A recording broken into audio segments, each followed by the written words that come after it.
Assalamualaikum warahmatullahi wabarakatuh.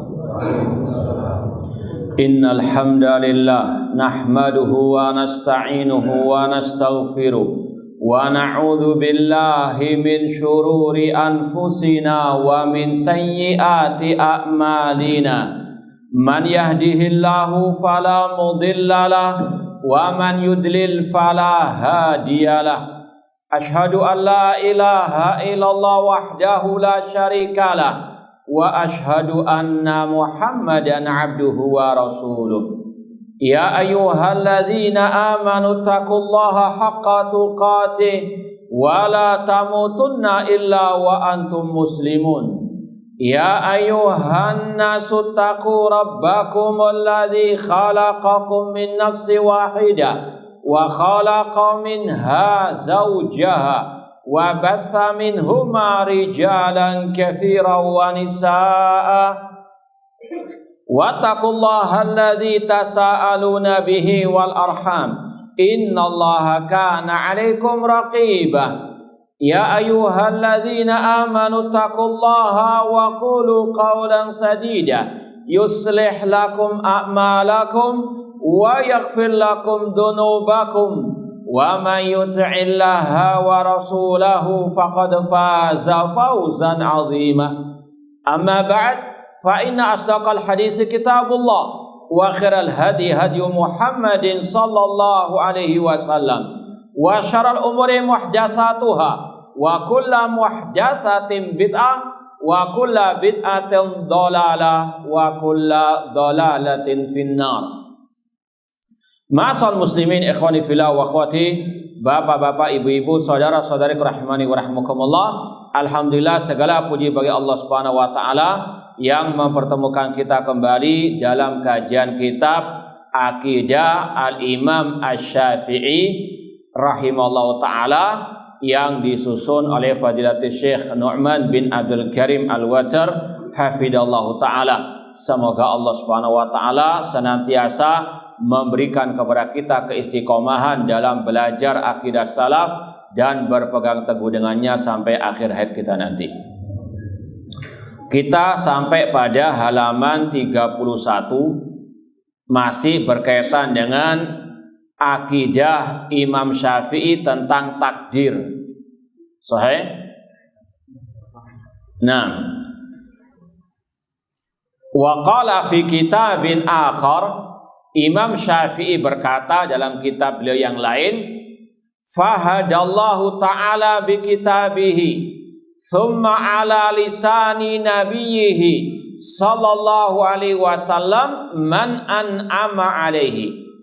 Allah memberikan petunjuk lewat kitabnya Al-Qur'anul Karim, kemudian lewat lisan nabinya sallallahu alaihi wasallam, yaitu lewat hadis-hadis Rasulullah SAW yang sahih kepada orang-orang yang telah Allah berikan nikmat kepadanya. Kita lanjutkan, nanti kita akan jelaskan lebih lanjut. Yakni man an'ama alaihi bis sa'ada wa taufiqi lit ta'a duna man hurimaha, yaitu orang-orang yang telah Allah berikan nikmat kebahagiaan, nikmat taufik untuk mentaatinya, bukan orang-orang yang diharamkan dari taufik, hidayah ataupun ketaatan kepadanya. Fabayyana bihadza anna da'wata amatun. Allah menjelaskan bahwasanya seruan Allah itu umum, mencakup semua manusia. Namun wal hidayah allati hiya taufik lit taati wal isma anil ma'siyah khasa. Adapun hidayah, yang dimaksud hidayah itu taufik untuk taat kepadanya, diselamatkan dari kemaksiatan, itu adalah sesuatu yang khusus atau bagi orang-orang yang khusus. Sebagaimana kama qala Allah azza wa jalla, sebagaimana dalam firman-Nya surat Yunus 25, wallahu yad'u ila daris salam. Allah menyeru manusia kepada tempat keselamatan, yaitu surga. Wa yahdi man yasha ila siratin mustaqim. Namun Allah memberikan hidayah kepada siapa yang dia kehendaki ke jalan yang lurus. Ma'asal muslimin ikhwani fillah wa akhwati rahimani wa rahimakumullah, di antara pembahasan ulama yang masih ada kaitan dengan iman kepada takdir, bahwasanya segala sesuatu terjadi dengan takdir Allah. Di antaranya masalah hidayah wa dhalal, masalah petunjuk dan kesesatan. Yang bisa memberikan petunjuk hanyalah Allah. Yang bisa menyesatkan manusia dengan keadilannya adalah Allah Subhanahu wa ta'ala. Dan itu semuanya sering antum dengarkan ketika kajian. Ada yang bisa menyebutkan apa maksudnya itu? Ahsantum. Man yahdillah fala mudhillalah wa man yudlil fala hadiya. Itu dalam khutbatul hajah yang kita baca setiap kajian. Rasul mengatakan man yahdihillah fala mudhillalah. Barang siapa yang Allah berikan hidayah, tidak akan ada yang bisa menyesatkannya. Wa man yudlil, barang siapa yang Allah sesatkan, tidak akan ada yang bisa memberikan hidayah kepadanya. Namun dalam urusan iman kepada takdir, entah urusan dunia atau akhirat, urusan dunia atau agama, ini ada hukum sebab akibat. Orang nggak mungkin kenyang tanpa makan. Orang nggak mungkin pintar tanpa belajar. Innamal ilmu bitta'allum.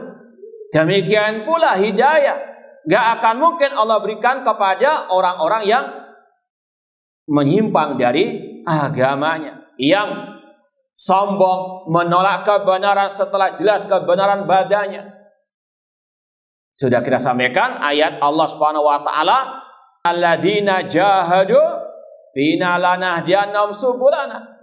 Sesungguhnya orang-orang yang bersungguh-sungguh mencari jalan kami, akan kami tunjukkan jalan-jalan kami. Ini sebab meraih hidayah dengan apa? Al-ijtihad wal jihad. Yaitu apa? Bersungguh-sungguh mencari kebenaran.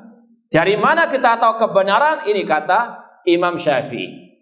Bi kitabih, lewat kitabnya Al-Quran. Bukan lewat mimpi, bukan lewat akal-akalan yang sesat menyesatkan. Bukan lewat hawa nafsu, namun ukuran kebenaran bi kitabih. Al-haqqu mir rabbik. Kebenaran dari Rabbmu. Orang itu akan mendapatkan hidayah kalau dia bersungguh-sungguh mencari hidayah dari sumbernya. Ya. Contoh misalnya yang paling banyak disalahpahami, masa belajar Islam hanya di Arab saja, belajar tempat lain di Amerika, di Inggris. Ini orang yang apa? Tidak waras. Namanya Islam sumbernya dari mana?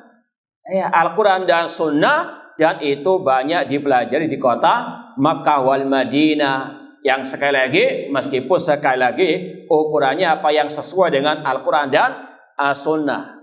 Namun intinya, kan nggak semua di Makkah Madinah itu ada, misalnya ya dikatakan nggak semuanya benar. Apalagi ini kalau apa main logika.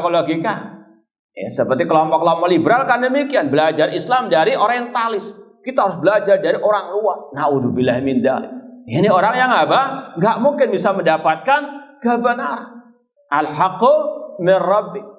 Makanya mereka yang belajar di tempat-tempat tersebut datang ke negeri kita ingin untuk menghancurkan Islam dari dalam, meskipun dengan nama apa? Ya, ingin untuk membersihkan radikalisme dan sebagainya. Naudzubillah min dzalik. Intinya hidayah Allah berikan kepada yang bersungguh-sungguh mencarinya, tentunya dengan ikhlas, dengan lapang dada, dan dia apa? Betul-betul mengambilnya dari sumbernya. Kata Imam Syafi'i, bi kitabihi au ala lisan Nabi sallallahu alaihi wasallam. Sebagaimana kata Rasul, taraktu fikum amrayn lan tadillu ba'dahuma kitaballah wa sunnati. Aku tinggalkan dua hal yang jika kalian berpegang teguh dengannya, tidak akan tersesat selama-lamanya, Al-Quran dan Sunnah. Maka tidak mungkin orang itu akan meraih hidayah kalau dia menolak qala Allah wa qala ar-Rasul, atau dia mentafsirkan Al-Quran dan Sunnah dengan akal-akalannya sendiri atau dengan hawa nafsunya. Mengikuti Al-Quran dan Sunnah tentunya dengan pemahaman para salafus saleh, alaikum bisunnati wa sunnatil khulafa ar-rasyidin. Seperti yang pernah kita sampaikan dalam tafsir surat Al-Fatihah, ihdinas siratal mustaqim.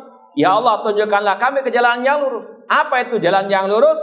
Siratal ladzina an'amta alaihim. Jalannya orang-orang yang telah Engkau berikan nikmat, yaitu kata Imam Ibnu Qayyim rahimahullah, jalannya Abu Bakar, jalannya Umar, jalannya para sahabat Rasulullah sallallahu alaihi wasallam. Hidayah Allah berikan sekali lagi dengan sebab orang itu betul-betul bersungguh mencari jalan Allah dengan ikhlas, dengan ittiba.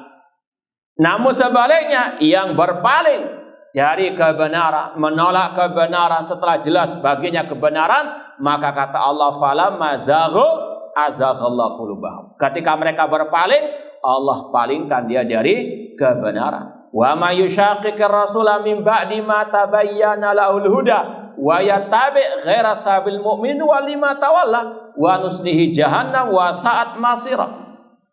Barang siapa yang menyelisih Rasul setelah jelas kebenaran baginya dan dia mengikuti selain jalannya orang-orang beriman, kami palingkan kemana dia berpaling. Maka sudah sering kita sampaikan, kalau kita sudah tahu dakwah salafi yang hak, kita tahu akidah salaf, jangan pernah mencicipi akidah manhaj yang menyimpang dari manhaj as-salaf. Kalau sudah kena syubhat dan Allah tidak memberikan hidayah, fala yalumanna illa nafsa. Jangan salahkan kecuali dirinya apa? Sendiri. Karena sekali lagi hidayah mahal sekali dan tidak ada yang bisa menjamin hidayah terus melekat pada diri kita. Kecuali sekali lagi dengan kita terus berusaha dan dengan kita banyak memohon taufik hidayah kepada Allah, mohon kepada Allah istiqamah as-sabat. Sekali lagi harus betul-betul ada keyakinan semua dengan sebab akibat. Tidak ada yang bisa menjamin orang itu tetap di atas hidayah. Kita hanya bisa berusaha dan berdoa kepada Allah Subhanahu wa taala dan juga mewaspadai hal-hal yang bisa menghilangkan hidayah dari diri kita. Wa man yudlil fala hadiyalah. Kata Rasul, barang siapa yang Allah sesatkan, tidak akan ada yang bisa memberikan petunjuk. Maka sekali lagi ikhwani fillah wa akhwati rahimani wa rahimakumullah, hidayah, petunjuk ataupun ad-dhalal di tangan Allah Subhanahu wa taala. Namun sekali lagi semuanya dengan sebab akibat. Kata Imam Syafi'i tadi, Allah memberikan hidayah lewat kitabnya Al-Quran, lewat sunnah Rasulullah sallallahu alaihi wasallam. Tidak mungkin Al-Quran bisa dipahami tanpa as-sunnah. Sesat kalau ada orang yang hanya memakai Al-Quran tanpa as-sunnah. Apalagi seperti yang sudah viral mentafsirkan tafassau fil majalis untuk merenggangkan saf. Al-Quran ditafsirkan dengan akal piciknya, dengan hawa nafsunya.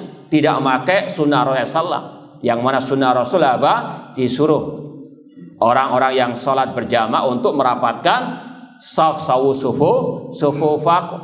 Ini sekali lagi sesat kalau hanya memakai Al-Quran saja. Al-Quran tidak akan mungkin bisa dipahami tanpa as-sunnah, seperti yang sudah masyhur. Nggak mungkin kita bisa sholat duhur 4 rakaat tanpa as-sunnah, karena nggak ada dalam Al-Quran sholat duhur 4 rakaat. Yang ada cuma aqimus sholat, begitu saja. Namun waktu sholat, tata cara sholat secara komplit hanya ada pada as-sunnah. Nah, kemudian dibahas oleh para ulama juga, Allah Subhanahu wa taala memberikan hidayah bifadlin minallah, karena karunia dari Allah Subhanahu wa taala. Bukan juga murni karena sebab dia betul-betul berusaha.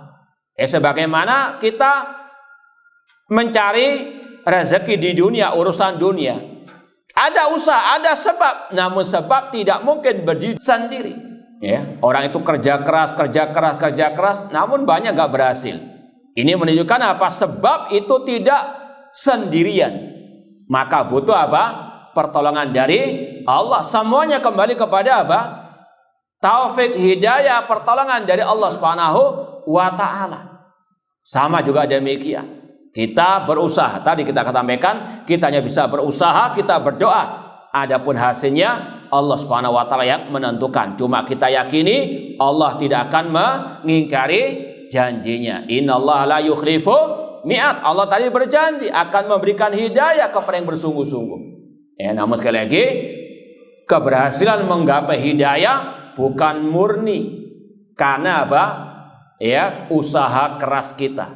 Namun sekali lagi, usaha itu tetap harus dijalankan, namun keberhasilan semuanya di tangan Allah Subhanahu wa taala. Makanya Imam Ibnu Abil Is Al-Hanafi rahimahullah dalam Syarah Aqidah Thahawiyah mengatakan, al-i'timad ala sabab syirkun fit tauhid. Bersandar kepada usaha sendiri itu syirik dalam tauhid. Karena kita sendiri mengatakan ketika muadzin mengatakan hayyalas shalah, kita mengatakan apa? La haula wala quwata illa billah. Kita enggak punya apa-apa kecuali dengan pertolongan dari Allah. Namun kata beliau, wa tarkus sabab alladhi huwa sabab qadhun fil aql. Adapun meninggalkan sebab yang itu memang dibolehkan dalam syariat, itu menunjukkan akan kekurangan apa? Akal orang tersebut. Misalnya dia mengatakan kalau saya ditakdirkan kenyang, saya nggak makan pun tetap akan apa? Kenyang. Coba aja. Ini sekali lagi apa? Kata beliau ini menunjukkan kekurangan akal. Harus ada apa? Sebab yang dilaksanakan. Makanya Rasul mengatakan, "Ma minkum min ahadin illa waqad kutiba maq'adu fil jannati aw finnar." Tidaklah salah seorang di antara kalian kecuali sudah ditentukan, ditakdirkan tempat tinggalnya di akhirat, di surga atau di neraka. Semoga Allah menjauhkan kita dari api nerakanya dan masukkan kita ke dalam surganya. Kata para sahabat, "Idan nada'u al-amal wa natakil ala ma qad kutib." Ya Rasulullah, kalau semua sudah ditakdirkan, apakah kita hanya bersandar pada takdir? Kita nggak perlu beramal, nggak perlu berusaha? Apa kata Rasulullah? Jangan, i'malu, tetap beramallah. Fakullun muyassar lima khuliqalah. Semuanya apa? Akan dimudahkan oleh Allah Subhanahu wa taala. Ada hukum sebab akibatnya. Namun sekali lagi yang menentukan hanyalah Allah Subhanahu wa taala. Kata Imam At-Tahawi dalam Aqidah Thahawiyah, yahdi man yasha wa ya'simu wa yu'afi fadlah. Allah memberikan hidayah, Allah memberikan keselamatan, itu karunia dari Allah Subhanahu wa taala. Wa yudillu wa yakhdhulu wa yabtali adlah. Namun Allah menyesatkan manusia, Allah mencampakkan manusia, Allah memberikan siksa kepada manusia, itu karena keadilan Allah. Ini yang harus dipahami. Tetap ada hukum sebab akibat, namun sekali lagi kalau Allah memberikan hidayah, karunia, keutamaan dari Allah. Kalau Allah menyesatkan sebagian manusia, itu karena keadilan Allah Subhanahu wa taala. Kemudian beliau mengatakan, wa kulluhum yataqallabuna fi masyiatihi baina fadlihi wa adlihi. Manusia berjalan di atas muka bumi ini dengan kehendak Allah, di antara karunia Allah dan di antara keadilan Allah. Allah memberikan hidayah kepada orang beriman, kepada ahli sunnah, itu karena karunia dari Allah, pertolongan dari Allah, bukan murni karena usaha manusia. Namun ketika Allah menyesatkan manusia, entah dia jadi orang musyrik, murtad, kafir, alil bidah, ini semuanya karena keadilan Allah. Al-jaza' min jinsil amal. Balasan sesuai dengan amal perbuatan manusia, alias Allah nggak mendolimi mereka yang sesat itu. Allah telah mengutus Rasulnya, menurunkan kitabnya. Allah memudahkan manusia untuk mencari hidayah. Namun manusia berpaling dari kebenaran tersebut, lalu Allah sesatkan. Jangan salahkan kecuali dirinya sendiri. Allah maha adil.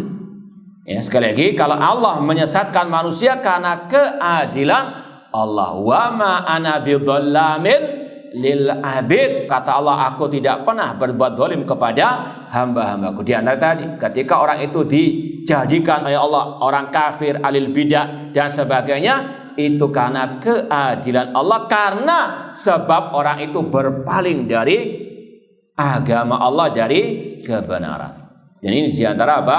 Faedah ucapan Imam Asy-Syafi'i rahimahullah ta'ala. Makanya kata beliau, man an'ama bis sa'adah, Allah memberikan petunjuk kepada orang-orang yang telah ditakdirkan meraih kebahagiaan, meraih taufik lewat Al-Quran dan sunnahnya. Namun tadi dengan salah satu sebabnya orang itu bersungguh-sungguh mencari hidayah. Kemudian kata Imam Syafi'i tadi bahwasanya Allah menunjuki manusia kepada jalan kebenaran, kepada surganya. Di antaranya apa tadi? Mengutus Rasulnya. Allah menurunkan kitabnya. Syahrul Ramadan alladzi unzila fil Quran hudan linnas. Allah turunkan Al-Quran sebagai petunjuk bagi manusia. Kalau orang itu nggak mau mengikuti petunjuk Al-Quran dan Allah sesatkan dia, jangan salahkan kecuali dirinya apa? Sendiri. Al-Quran Allah turunkan kepada siapa? Semua manusia. Hudan linnas. Ini kata beliau ad-da'wah amah, seruan Allah untuk mengikuti at-tauhid, mengikuti sunnah Rasul, ini seruan yang umum.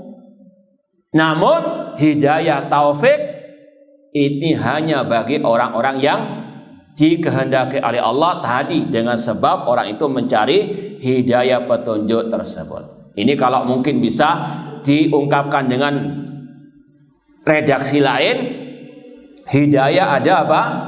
Ada dua. Hidayah apa? Al-irsyad, petunjuk. Nabi Muhammad memberikan apa? Hidayatul irsyad, menunjukkan manusia ini jalan tauhid, ikuti, ini jalan syirik, jauhi, ini jalan kebenaran, ikuti, jalan kesesatan, tinggalkan, dan seterusnya. Ini seruan umum. Namun orang itu mengikuti atau tidak, ini hanya kekhususan dari Allah Subhanahu wa ta'ala. Bahkan Rasul dikatakan oleh Allah, innaka la tahdi man ahbabta walakin Allah yahdi man yasha. Engkau Nabi Muhammad tidak bisa memberikan hidayah, yaitu hidayah apa? At-taufiq kepada orang yang engkau cintai, yaitu siapa? Pamannya Abu Thalib. Namun Allah memberikan hidayah kepada siapa yang dia kehendaki. Di antaranya juga dalam ayat ini Allah menyeru kepada jalan surga, namun gak semua orang mengikutinya. Ini berkaitan dengan hidayah tuh at-taufiq. Makanya itu di antara salah satu makna kita berdoa ihdinas siratal mustaqim. Ya Allah, tunjukkanlah kami ke jalan yang lurus. Itu mencakup hidayatul irsyad wa hidayatul at-taufiq. Dalam artian ketika orang itu tahu kebenaran, dia minta ditetapkan.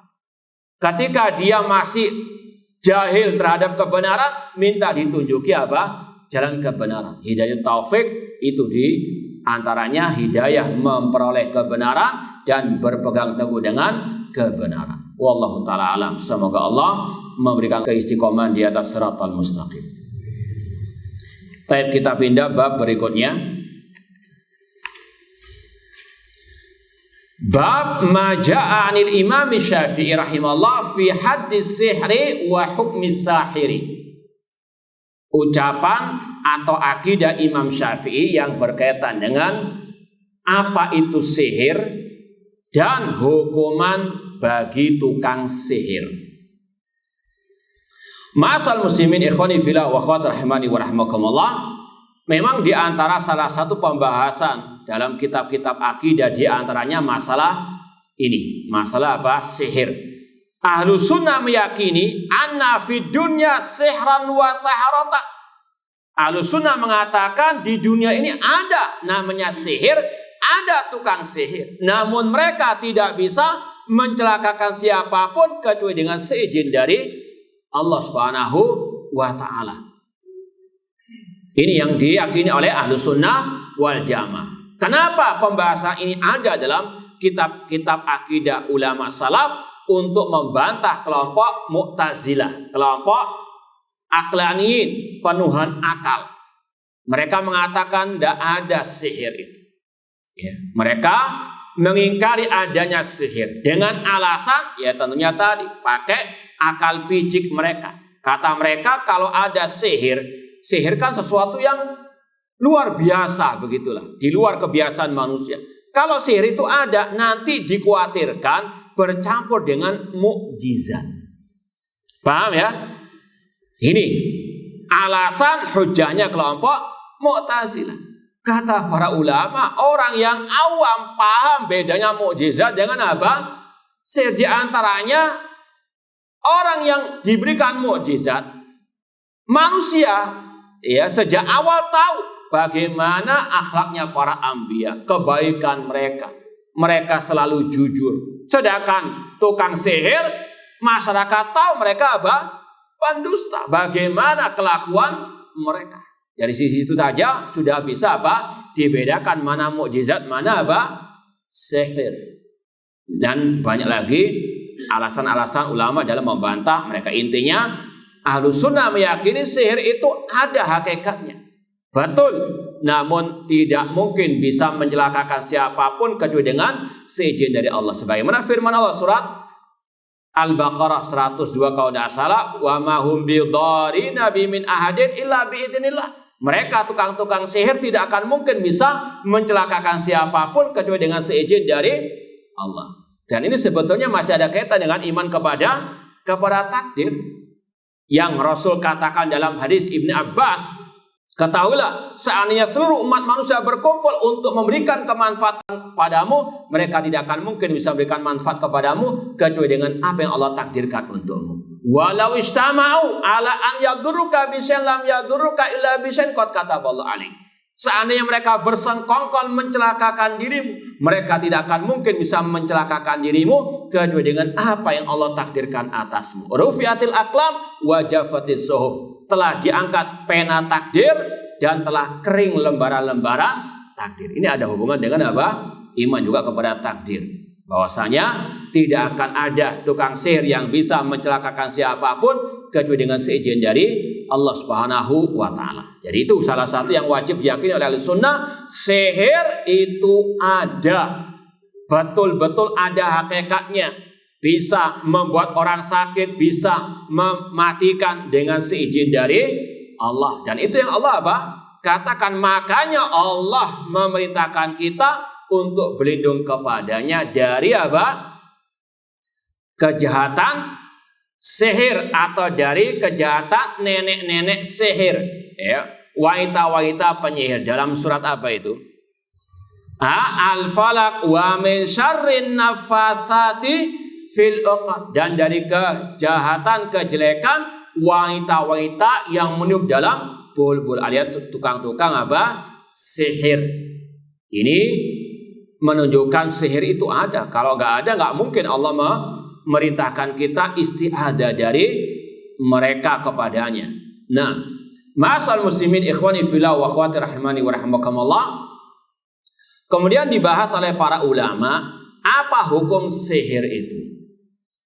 Kalau pendapat 3 imam mazhab, Imam Abu Hanifah, Imam Malik, Imam Ahmad, langsung mereka menfatwakan kufur akbar, syirkun akbar. Ya. Salah satu pembatal keislaman kata ulama as-sihir. Secara mutlak sudah. Dengan dalil ayat surat tadi Al-Baqarah 102, wa taba'u ma tatlu syayatinu ala mulki Sulaiman wa ma kafara Sulaiman walakinna syayatina kafaru yu'allimuna an-nasa sihra. Dan mereka mengikuti apa yang dibaca oleh setan-setan di masa kerajaan Nabi Sulaiman. Manusia mengatakan Nabi Sulaiman berbuat sihir, padahal Nabi Sulaiman tidak kafir, namun setan-setan itulah yang kafir karena mereka mengajarkan sihir kepada manusia. Dari ayat ini kata para ulama, sihir kufur, Allah yang mengatakan demikian. Namun Imam Syafi'i lebih condong kepada memperinci. Ya, sekali lagi perbedaan pendapat ulama tadi. Kalau 3 ulama mazhab, mereka mengatakan sihir secara mutlak kufur akbar. Kenapa demikian? Karena mereka membatasi namanya sihir, terutama yang dalam ayat tadi, itu memang prosesnya ada kesyirikan, kekufurannya. Makanya mereka mendefinisikan sihir itu dengan kata-kata as-sihru huwa azaim wa ruqa wa uqad. Kata para ulama yang mereka mengatakan sihir itu kufur akbar, syirik akbar, karena namanya sihir itu adalah azaim, jimat-jimat, wa ruqa, jampi-jampi yaitu ala dukun, wa isti'anat bisyayatin, minta pertolongan kepada setan. Maka jelas itu hukumnya apa? Kufur akbar. Makanya mereka memfatwakan sihir mutlak kufur akbar. Paham? Itu pendapat 3 ulama mazhab. Sedangkan Imam Syafi'i memperinci. Meskipun nanti ketemu dalam satu titik, yaitu Imam Syafi'i mengatakan sihir itu kufur kalau ada unsur apa? Kesyirikannya. Jadi intinya sebetulnya apa? Kalau satu titik ini sama sepakat sihir itu kufur kalau memang itu ada prosesnya yang di situ ada kesyirikan. Di antaranya apa? Minta tolong kepada jin-jin, menyembah kepada selain Allah, entah kepada pohon keramat, kepada jin, kepada bintang-bintang dan seterusnya. Maka intinya sama kufur. Dan itu memang kebanyakan seperti itu. Gak mungkin orang itu menjadi tukang sihir yang asli ya, atau dukun yang sejati. Bukan dukun bayi, bukan dukun pijat ya. Secara umum namanya dukun, namanya paranormal, namanya sahir secara umum. Al-hukm al-ghalib kata ulama, hukum itu sesuai dengan mayoritas dalam masalah ini. Yaitu apa? Mereka nggak akan mungkin misalnya menjadi tukang sihir, jadi dukun paranormal kecuali berbuat syirik kepada Allah Subhanahu wa taala. Di antaranya tadi membuat apa? Jimat-jimat yang itu ada ucapan syiriknya, minta tolong kepada jin-jin dan seterusnya. Maka sepakat intinya di situ apa? Hukumnya syirkul akbar. Jadi sekali lagi ini yang perlu kita tekankan. Kita baca ucapan Imam Syafi'i. Qala al-Imam Syafi'i rahimahullah, was-sihru ismun jami'un li ma'anin mukhtalifah. Namanya sihir itu sesuatu nama yang mencakup berbagai macam makna. Makanya di sini Imam Syafi'i memperinci. Namun kalau mereka ditemukan di satu titik tadi, sepakat hukum sihir kufur. Karena kata-kata sihir Rasul juga mengatakan inna minal bayani la sihra. Sesungguhnya di antara retorika yang indah itu ada sihirnya. Seperti mungkin penipu-penipu zaman sekarang itu kan, wah kalau marketingnya luar biasa. Betul enggak? Itu juga ada sihirnya, tertipu orang apa? Mencet ATM-nya ketipu dia. Itu kenapa? Iya, itu sihir bukan dalam bab ini. Itu sihir dalam masalah apa? Itu bujuk rayu apa? Retorika yang indah. Di SMS Anda dapat hadiah 1 miliar langsung ke ATM. Ya. Kadang apa? Kena rayu. Ini namanya apa? Sihir juga. Namun bukan sihir dalam bab ini. Itu hukumnya tentunya dosa besar, menipu orang, ngambil harta orang tanpa hak. Namun yang dimaksud dengan sihir dalam bab ini yang itu tadi, yang ada unsur meminta pertolongan kepada setan, jin-jin dan seterusnya. Paham ya? Makanya Imam Syafi'i mendefinisikan sihir secara umum. Sihir itu banyak maknanya. Di antaranya tadi inna minal bayani la sihra kata Rasul. Sesungguhnya dalam retorika yang indah ada sihirnya. Kemudian fayuqalis sahir kata Imam Syafi'i, dikatakan kepada tukang sihir, sif as-sihr alladzi tasharu bihi. Sebutkan sihir yang engkau gunakan. Fa in kana mayasar bihi kalamun kufrun sharih ustutibamin.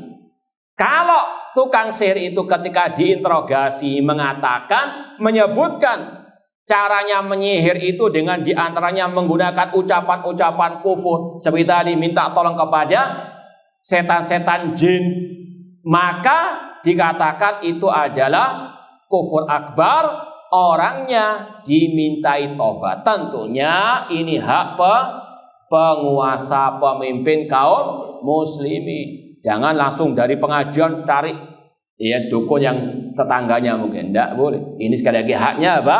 Pemerintah, penguasa kaum muslimin. Namun intinya kalau tukang sihir itu mengatakan prosesnya itu menggunakan jimat-jimat ataupun jampi-jampi minta tolong kepada setan-setan jin, ataupun membuat perbuatan-perbuatan syirik, misalnya menyembelih sapi untuk tempat-tempat keramat, ini juga apa? Syirkul akbar. Maka kata Imam Syafi'i ustutibat, dia dimintai tobat. Fa in taba, jika bertobat alhamdulillah. Wa illa kutil, jika tidak mau tobat dihukum mati. Siapa yang menghukum mati? Iya, kalau kerbaunya, sapinya antum yang mau nyembelih enggak apa-apa. Namun ini sekali lagi, tukang sihirnya kalau nggak mau tobat dihukum mati. Wa ukhida malu fai'an, hartanya diambil oleh penguasa sebagai fai', seperti harta rampasan perang begitu. Ini hukum Imam Syafi'i tentang sihir. Dari poin pertama ini sama ketemu dengan pendapat Imam Abu Hanifah, Imam Malik, Imam Ahmad rahimahullah. Paham? Adapun yang kedua, beliau mengatakan wa in kana ma yashar bi kalaman la yakunu kufran wa kana ghairu ma'ruf.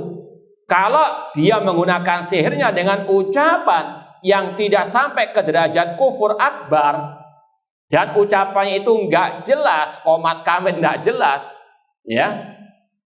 Walam yadurra bi ahadan nuhiya anhu. Ini perinciannya panjang ini. Antum kalau mau lebih sistematis ya kasih nomor 2 ya.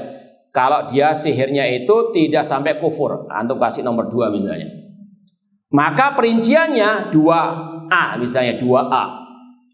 Kalau seandainya ucapan sihirnya itu enggak sampai mencelakakan siapapun, maka dilarang. Wa in ada uzira, jika dia tetap melakukan sihirnya meskipun dengan ucapan yang enggak sampai kufur, maka setelah dilarang tetap dia berbuat seperti itu, dia dihukum uzir. Uzir itu takzir, ya. Uzira dalam Islam itu ada 2 hukuman. Hukuman yang sudah tertentu dalam syariat namanya al-hudud. Orang mencuri dengan syarat-syaratnya dipotong tangannya. Orang yang berzina sesuai dengan syarat-syaratnya dihukum rajam. Orang yang membunuh diqisas. Ini namanya al-hudud. Yang sudah apa? Paten sudah, nggak bisa diotak-atik. Paham? Namun ada hukuman-hukuman yang diserahkan kepada hakim ataupun penguasa, yaitu namanya at-ta'zir. Terserah mau diapakan ini. Ya seperti di sini. Kalau misalnya orang itu menggunakan sihirnya namun nggak sampai kepada kufur akbar dan dia sudah dilarang tetap berbuat, maka dihukum apa? Ta'zir. Terserah mau diasingkan, mau dipenjara. Ini namanya hukum apa? At-ta'zir. Kemudian yang B, 2B. Wa in kana ya'lam annahu yadur bi ahadan min ghairi qatlin fa amida an ya'malahu uzira. Kalau seandainya dia tahu perbuatan sihirnya tadi meskipun nggak sampai kufur itu mencelakakan seseorang meskipun nggak sampai kepada membunuh orang itu, maka dia diberikan hukuman takzir. Ini perincian yang 2B ya. Ini untuk lebih sistematis ya. Wa in kana ya'mal amalan idza amila qatalal ma'mul bihi wa qala amitu qatlahu qutila bi qawadan illa an yasha'a awliya'uhu an ya'khudhu diyatahu halatan fi malihi. Kalau dia melakukan suatu amalan sihir tadi meskipun secara hukumnya nggak sampai kufur akbar, namun dengan sihirnya dia membunuh korbannya dan dia mengatakan sengaja ingin membunuh orang itu, maka dia dibunuh, dihukum qisas, qawadan. Qawadan itu qisason. Ya. Illa an yasha'a awliya'u, kecuali kalau keluarga yang dibunuh atau korbannya meminta denda saja. Kalau dalam Islam atau antum bisa buka kitab-kitab fikih masalah al-hudud, membunuh itu ada 3 macam. Membunuh yang al-amad, tidak tahu kita sudah pernah sampaikan di sini tidak? Yang pelajaran al-ibanah sughra dulu. Kalau tidak salah pernah. Membunuh ada 3 macam. Membunuh ya yang namanya al-amad, al-qatl amad, membunuh dengan sengaja. Itu ada kriterianya, yaitu apa? Dia sengaja niat membunuh dan dengan senjata yang bisa untuk apa? Membunuh dengan pisau atau yang lainnya. Itu namanya qatl amad. Maka harus dikisos, kecuali tadi kalau wali-wali dari si korban meminta denda saja. Berapa dendanya? Kata para ulama 100 ekor unta.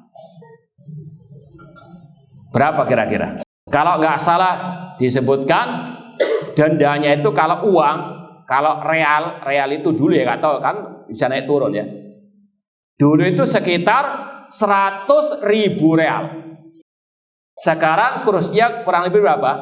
4.000. Berarti kurang lebih berapa? 4 M ya? Iya itu. Kalau nggak dihukum qisas, dendanya apa? 4 M.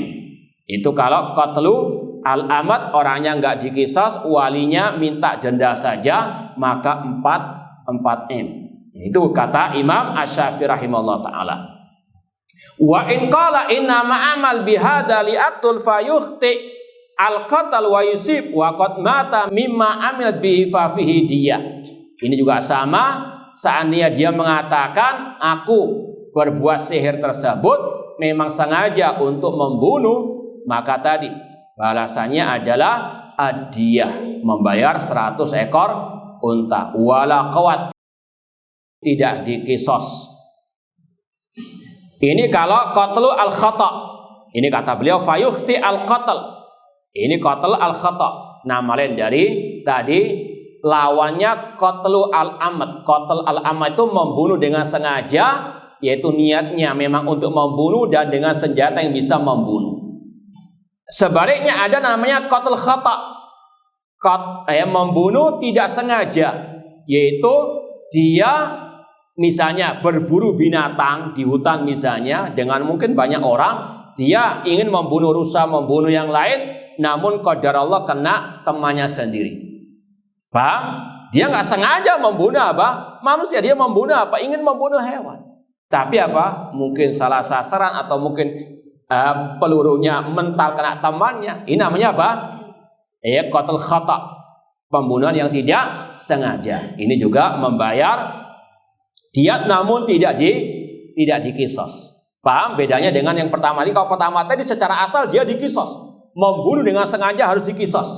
Tapi kalau seandainya keluarganya itu istilahnya mengalah, nggak usah dibunuh, namun apa? Diganti dengan membayar dia. Namun kalau yang qatl khata, yang keliru, yang salah tadi, itu tidak ada kisos, namun cukup dengan membayar dia. Itu tadi membayar 100 ekor unta. Kemudian kata Imam Asy-Syafi'i rahimahullah, wa in qala qad sahartu sihran maridha minhu. Kalau orang itu tukang sihir itu mengatakan aku menyihirnya namun hanya sampai ke derajat dia sakit, walam yamut minhu, enggak sampai mati. Seperti yang kita sampaikan tadi, ulama mengatakan sihir itu bisa membuat orang sakit, bisa membunuh dengan seizin dari Allah Subhanahu wa taala. Makanya salah satu wiqayah mencegah dari sihir, kata para ulama, diantaranya dengan at-tauhid. Memperbanyak apa? Memperkokoh at-tauhid, tawakal kepada Allah Subhanahu wa taala, karena enggak akan mungkin siapapun bisa mencelakakan kecuali dengan seizin dari Allah. Gantungkan hati kepada Allah. Allah mengatakan, fa idza qara'tal Qur'an fasta'id billahi minasyaitonir rajim. Apabila engkau mau membaca Al-Qur'an, baca isti'adzah, a'udzu billahi minasyaitonir rajim. Kemudian kata Allah, laisa lahu sultanun 'alal ladzina amanu wa 'ala rabbihim yatawakkalun. Setan tidak akan mungkin bisa menguasai orang-orang yang beriman, yang bertauhid dan yang bertawakal kepada Allah. Nah, insyaallah kita lanjutkan ba'dal adzan. Wallahu taala. Kita lanjutkan lagi salah satu kiat al-wiqayah, mencegah dari sihir, yaitu memperkokoh at-tauhid, karena Allah mengatakan tadi laisa lahu sultanun 'alal ladzina amanu wa 'ala rabbihim yatawakkalun. Tidak ada kekuasaan bagi setan atas orang-orang yang beriman, yang bertauhid dan yang bertawakal kepada Allah. Innama sultanu 'alal ladzina yatawallawnahu wal ladzina hum bihi musyrikun. Sesungguhnya setan hanya bisa menguasai orang yang berloyalitas kepada mereka dan yang berbuat syirik. Maka jauhi syirik, ya, tegar di atas at-tauhid, insyaallah selamat dari sihir. Demikian pula dengan memperbanyak zikir-zikir yang Rasul ajarkan, yang di situ banyak wiqayah dari apa? Gangguan asyaitan, dari gangguan jin, dari gangguan as-sihir. Di antaranya kita keluar dari rumah membaca apa? Bismillahirrahmanirrahim, tawakkaltu 'ala Allah la haula wala quwata illa billah. Kata Rasul, apa keutamanya? Hudita, engkau mendapatkan petunjuk, wa wuqita, mendapatkan pelindungan, dan engkau mendapatkan kifayah. Dan kata Rasul, wa yatanahanu syaitan, setan akan lari dari orang tersebut. Wa yaqulu syaitan akhir, setan yang lain akan mengatakan, kaifalaka birajulin qad hudiya wa wuqiya wa kufiya. Setan yang lain akan mengatakan kepada temannya, bagaimana engkau akan bisa mengganggu orang itu sedangkan dia mendapatkan hidayah, petunjuk, mendapatkan kecukupan, mendapatkan perlindungan dari luar biasa. Mau tidur membaca ayat kursi, kata Rasul dalam hadis dialog antara jin dengan Abu Hurairah, kata jin tersebut, idza awaita ila firashika farqa ayatal kursi. Kalau engkau mau tidur malam, baca ayat kursi. Fa innahu lan yazal 'alaika minallahi hafidun wa la yaqrabaka syaiton hatta yusbih. Kata hadis dalam tadi dialog jin dengan Abu Hurairah, kalau engkau membaca ayat kursi pada waktu tidur malam tadi, maka Allah senantiasa menjagamu dan tidak akan mungkin diganggu oleh syaitan sampai pagi hari. Demikian pula membaca ayat kursi pagi dan petang hari. Kata Rasul, ujira minal jin, akan dilindungi dari gangguan al-jin. Zikir pagi dan petang, bismillahilladzi la yadurru ma'asmi syai'un fil ardi wala fis sama wa huwa sami'u. Ini sekali lagi zikir yang bisa mencegah dari gangguan asyaitan. Demikian pula a'udzu bikalimatillahi tammati min syarri ma khalaq. Maka insyaallah dengan zikir-zikir itu akan menjauhkan kita dari gangguan setan dan juga dari gangguan asih. Meskipun juga demikian, ya, ada usaha yang lain yang dohir juga, diantaranya makan kurma 7 kali setiap pagi. Kata Rasul, man tasabbaha bi sab'i tamarat, barang siapa yang pagi hari makan 7 buah kurma, ada yang mengatakan kurma ajwa, ada yang mengatakan secara umum kurma apa saja, maka dia akan dilindungi dari gangguan sihir dan asum atau racun. Ini juga usaha untuk dijauhkan dari gangguan as-sihir. Demikian pula rumah dibacakan Al-Quran, dibacakan surat Al-Baqarah, fa inna syaitan yafirru minal bait alladzi yuqra fi surat Al-Baqarah, karena setan akan lari dari rumah yang dibacakan di dalamnya surat Al-Baqarah. Nah, kemudian kata Imam Asy-Syafi'i rahimahullah, ini wallahu alam, ini anak kurang paham betul maknanya, cuma kurang lebihnya yang bisa kita pahami sedikit. Kata beliau, kalau tukang sihir itu mengaku, aku menyihirnya hanya sampai menyakitinya saja, nggak sampai membunuh, namun efek dari sakitnya itu sampai mati, wallahu alam, wakan lahumudiyah, maka bagi keluarga korban berhak mendapatkan dia denda dari hukuman tukang sihir tersebut. Wala kuat, namun orang itu nggak dibunuh karena tidak sampai membunuh niatnya. Laha malus sahir, dan dia berhak mendapatkan hartanya tukang sihir tersebut. Wala yaknam illa fi an yakuna sir kufran musarrihan, dan tidak dirampas hartanya kecuali kalau sihirnya sampai kufur yang jelas. Intinya sekali lagi, Imam Syafi'i rahimahullah lebih condong kepada pendapat memperinci. Meskipun sekali lagi titik ketemunya dengan ulama-ulama yang lain, kalau sihir itu ada unsur kesyirikan, hukumnya kufur akbar, pelakunya berat dihukum mati, tukang sihirnya berat dihukum mati. Wallahu ta'ala alam. Kemudian kata Imam Syafi'i, wa amara Umar an yaqtulas sahar indana, Umar bin Khattab memerintahkan untuk membunuh tukang-tukang sihir, dan itu yang sekali lagi dipraktekkan oleh negeri kaum muslimin, seperti negara Arab Saudi. Mereka menghukum orang-orang yang jelas menggunakan sihirnya atau yang melakukan sihir, dihukum mati. Bahkan mereka di DPO seperti teroris, dikejar-kejar sampai kemana, dihukum mati kalau ketemu. Ini karena bahayanya sihir. Kata Imam Asy-Syafi'i rahimahullah, wallahu ta'ala alam, in kana sihir kama wasafna syirkan, mereka dihukum mati kalau sihirnya itu ada unsur kesyirikannya. Wa kadzalika amara Hafsah, demikian pula Hafsah memerintahkan untuk membunuh tukang-tukang sihir. Kemudian ada kisah wa amma bai'u Aisyah al-jariyah, adapun Aisyah radhiyallahu anha yang menjual budak perempuannya yang sebetulnya itu ada indikasi sebagai tukang sihir, namun beliau tidak membunuhnya atau tidak memerintahkan untuk membunuhnya, kata Imam Syafi'i, fayushbi antakuna lam ta'rif masihru, barangkali Aisyah nggak tahu itu tukang apa? Sihir. Faba'atha, maka beliau menjualnya.